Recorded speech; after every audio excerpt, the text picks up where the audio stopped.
Cuando trabajamos gráficos en 3 dimensiones basados en funciones, se debe recurrir a una función llamada MeshGrid, la cual introdujimos en el video anterior, pero vamos a explicar más a detalle en esta lección. La función MeshGrid la podemos escribir y va a consistir en una función que nos va a generar un mallado determinado sobre el cual podremos adicionar una coordenada z y así obtener finalmente el gráfico en 3 dimensiones. Para conocer su funcionamiento, vamos a empezar por pasarle un rango de valores o un vector. Por ejemplo, los números del 1 al 10. Si ejecutamos, nos vamos a percatar que obtenemos una matriz de 10 por 10 en donde la primera fila va a contener los números del 1 al 10 y la primera columna va a ser una columna de números 1. De esta manera va a ir incrementando el valor o el contenido de las columnas en la medida que nos movemos hacia la derecha. Otra forma en que podríamos generar un mesh, en esta ocasión en 2 dimensiones, es pasando un segundo argumento. Por ejemplo, vamos a pasar nuevamente los números del 1 al 10 y al ejecutar nos vamos a percatar que estamos obteniendo prácticamente el mismo resultado. Lo que ocurre aquí es lo siguiente. En realidad, MeshGrid es una función que genera 2 resultados, pero simplemente en el output no estamos siendo capaces de poderlos ver. Por lo tanto, vamos a asignar el resultado de MeshGrid a un vector o una matriz, mejor dicho, que va a contener los 2 resultados que nos genera la función. Vamos entonces a escribir corchetes y vamos a pasar el nombre de 2 variables en donde vamos a estar almacenando una matriz independiente en cada una de estas variables. Por ejemplo, vamos a pasar X y Y. Ejecutamos y nos vamos a dar cuenta que ahora lo que vamos a obtener va a ser una variable X, que es una matriz, tal y como lo vimos anteriormente, pero adicionalmente tenemos una variable Y que también contiene una matriz de 10 por 10, pero a diferencia de X, no tenemos una columna de unos, sino una fila de unos. Y de esta manera van a ir incrementando los valores. En vez de hacerlo en las columnas, lo harán en las filas. Ahora, exploremos cuál es el propósito de este mallado o de este MeshGrid. Una vez hemos definido ya la variable X y Y, definamos una variable Z, la cual dependa tanto de X como de Y. Por ejemplo, definamos X al cuadrado más Y al cuadrado. Como vamos a estar haciendo una operación sobre matrices o sobre vectores, recordemos que debemos utilizar el operador punto exponente en vez del operador exponente por separado. Ejecutamos y nos vamos a dar cuenta que ya tenemos una nueva variable z que contiene la operación que nosotros nos hemos propuesto. Ahora que tenemos ya estas 3 variables, vamos a poder generar un gráfico en 3 dimensiones o un gráfico de superficie. Utilicemos la función surf y le vamos a pasar X, Y y Z como argumentos. Ejecutamos y obtenemos el gráfico que podemos ver aquí en pantalla. Así es que, como podemos ver, en realidad lo que vamos a generar al momento de utilizar el MeshGrid es prácticamente los valores correspondientes a X y Y. Recordemos que cuando tenemos un gráfico en 2 dimensiones, algo similar a lo que podemos ver aquí, tenemos un determinado rango de valores que vamos a plotear en el eje horizontal y de la misma manera un determinado rango de valores que vamos a poder escribir en el eje vertical, encontrando la curva en términos de estos 2 grupos de valores. Pero cuando tenemos funciones en 3 dimensiones, pues sucede que una determinada x tiene que relacionarse con una determinada y al mismo tiempo con una determinada z. Y de esta manera es que se generan los gráficos en 3 dimensiones. Así es que Mesh Grid prácticamente lo que hace es generarnos esos espacios para luego poder aplicar operaciones o funciones en 3 dimensiones. Ahora lo vamos a hacer con una gráfica que contenga una función trigonométrica en 3 dimensiones. Vamos entonces a hacerlo de una manera un poco distinta a como lo hicimos hace un momento, definiendo primero los rangos de valores para x. Y supongamos que va a ir de negativo 2pi, va a ir incrementando en 0.1 hasta llegar a positivo 2 multiplicado por pi.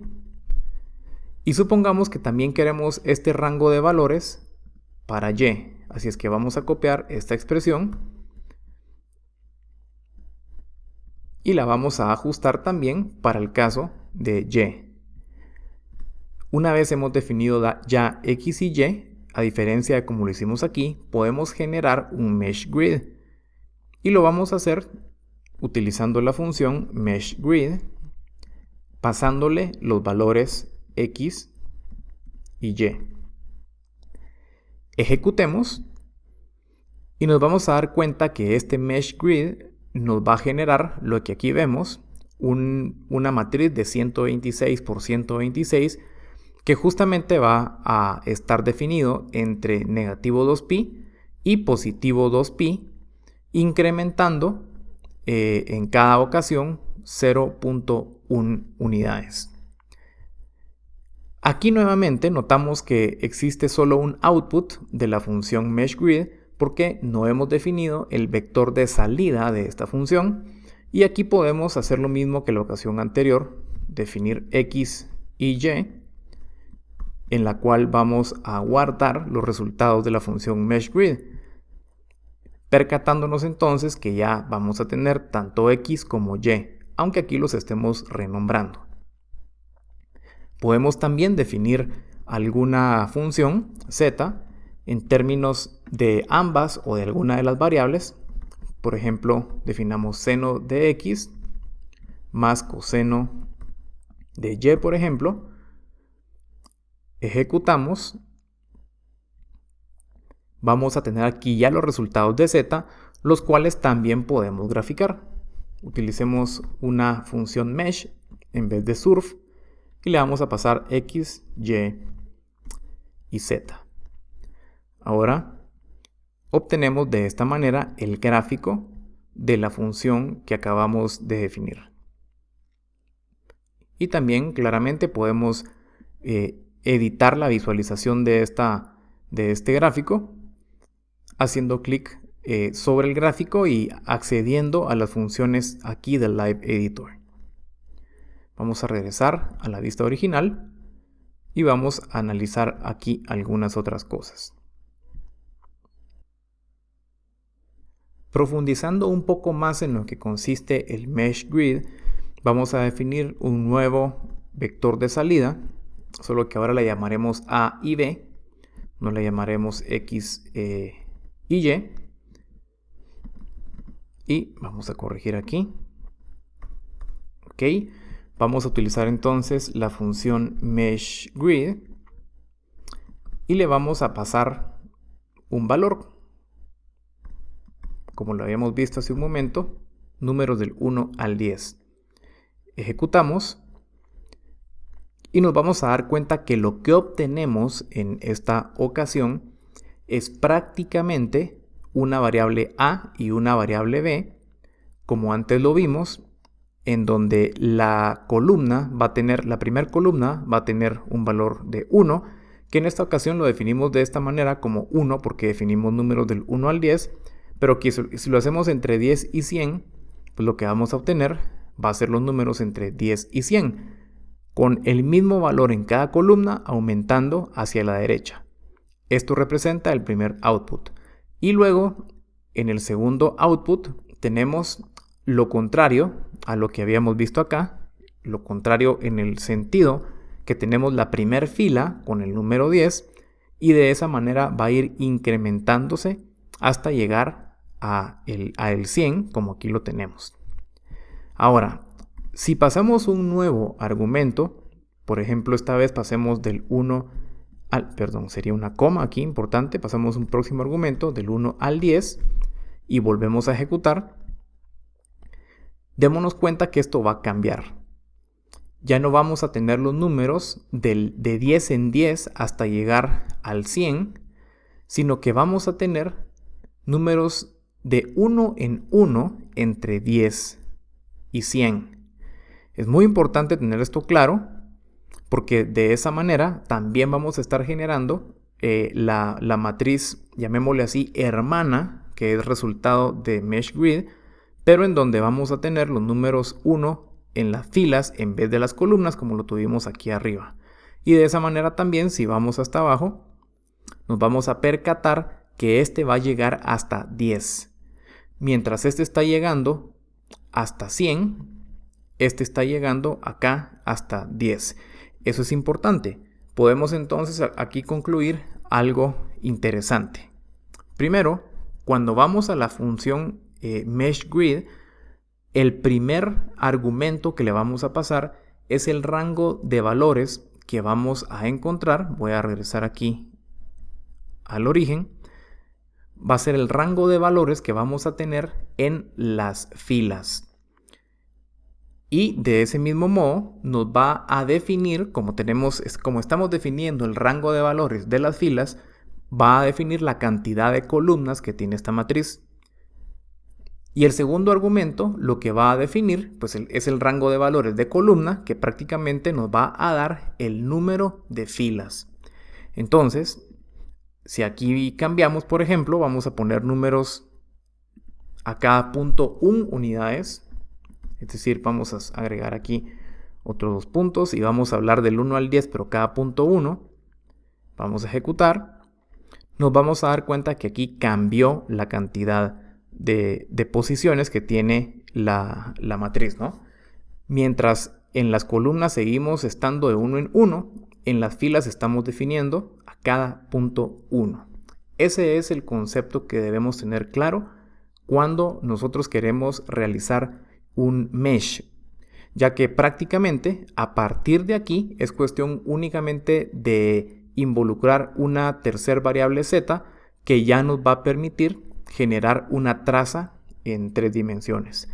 Lo que haremos con Mesh Grid entonces es generar prácticamente el plano horizontal de valores que van a conformar nuestro gráfico para que al momento de incorporarse una tercera variable z, esa tercera variable z esté en función de los otros 2 ejes que van a contener valores a lo largo de todo este plano. Por lo tanto, pues lo más conveniente y lo más común siempre va a ser que definamos aquí el rango de valores tal y como estamos acostumbrados a hacerlo. Por ejemplo, si queremos graficar en el rango de 1 a 100, vamos a colocar acá 1 a 100. Y de hecho, simplemente con que pasemos ese primer rango, vamos a ejecutar y vamos a obtener esto que tenemos aquí.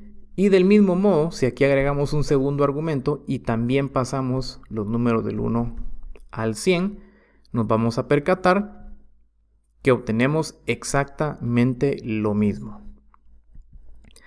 Y una vez, como ya lo hemos explicado anteriormente, z, supongamos que va a ser igual a x multiplicado por y, recordemos el operador punto asterisco por tratarse aquí de vectores, pues lo que nos va a generar va a ser esto que vemos aquí, lo cual vamos a poder pasar a graficarlo.